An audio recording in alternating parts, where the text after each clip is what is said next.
Okay, so I wanted to explain to you about hoops. There are different types of hoops and different sizes of hoops. The one I used in my quilt is a smaller hoop, and then you can get oval hoops, and I also have a bigger, rounder hoop, bigger than what I used on my quilt. I didn't use this one because this one's getting a little worn. It's starting to split right here. So I'm gonna, either get a new one or have my son fix this one. I do like this size. It's a bigger size. It's a little bit nicer because you have more room to work. This is a 23.5-inch hoop. And the one I used is a 19-inch hoop. And then we have this one, and going across, it's 27.5 versus 18 across. And then there's this type of a hoop. It's a stand. Let's show it to you. I've used it a few times. It's not bad. I don't know. It's 17.5 inches across also.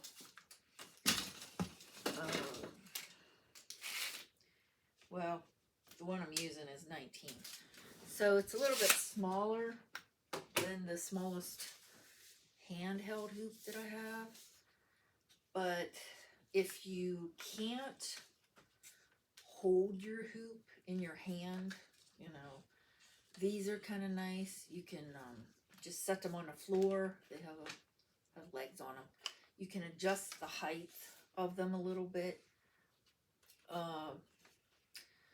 And they have, little adjustments on them so that you can, loosen them up and tighten them and move the hoop around this way without having to hold it yourself. So that way it's like having another set of hands. But it's not my favorite. I still just like a plain hoop. So this is what I'm using. There are a lot of sizes of hoops and different kinds. You can check Joann's. You can check quilt shops or Amazon. I mean, there's a few different places you can look to buy hoops. You might want to look around before you purchase one so that you pick one that you like. If you have a smaller hoop, they're a little bit easier to sew across while you're holding it, so that there's not, so much space here. Because sometimes when I'm using the bigger hoop, I will kind of have a hard time holding it and getting the whole way across. Whereas, if you're using a quilting rack, such as this one, you can get shorter poles for it for a baby size quilt, and then these are longer poles, so you can fit a king size on these, anywhere from a twin to a king size. But I do not usually put my baby quilts on the bigger quilt rack, just because I have shorter poles for it for a baby quilt, but I don't normally put a baby quilt on my quilt rack. I just like sitting in front of the TV and quilting them. That's all. So it's up to you if you want a quilt hoop that you can sit in front of the TV and quilt. That's the easiest for me. That's what I like to do. I just like to sit in my lazy chair and quilt my baby quilts.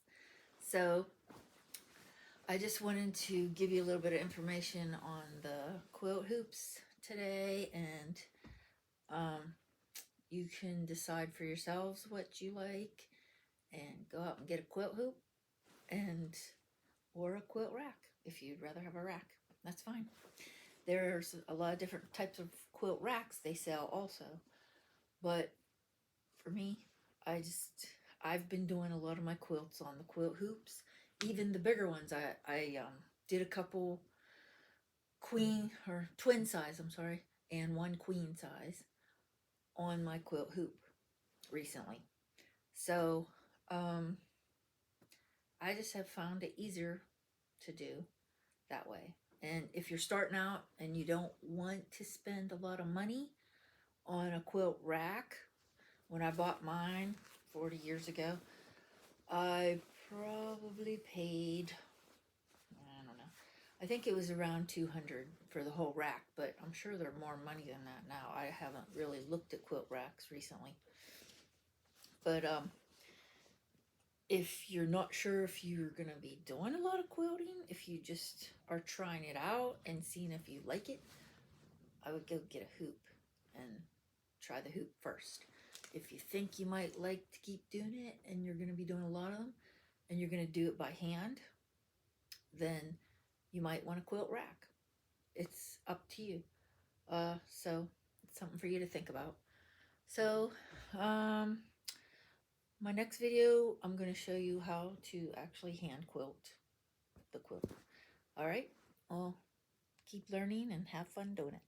Bye.